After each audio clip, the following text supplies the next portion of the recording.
Kasya, macam mana nak upload PowerPoint yang kita dah siap dalam Canva supaya boleh edit kat sana? Mula ini homepage dia. Tekan button tambah. Okey, lepas tu biasanya dia tak terus ke For You ni. Kadang-kadang dia pergi ke Education kan. Dia pergi ke Education. So korang kena tekan dulu For You tu.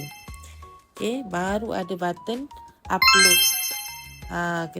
Baru ada button upload. So korang choose lah file mana yang korang nak masukkan. Okay, tekan choose file tu. Kemudian pilihlah file PowerPoint yang kita nak masukkan ataupun upload dekat dalam kita punya Canva. Okey, contohnya Kasya nak ambil PowerPoint chapter 3. Yes! Chapter 3 tu dah lama kan. Kita naklah upload dalam Canva supaya diberi nafas baru, boleh edit-edit dan boleh bawa ke mana-mana je.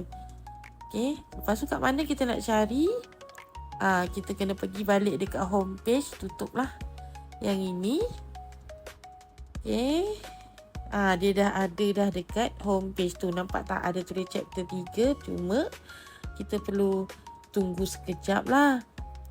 Ikut kebesaran file tu untuk upload dan kita boleh edit macam biasa. Okey, selamat mencuba.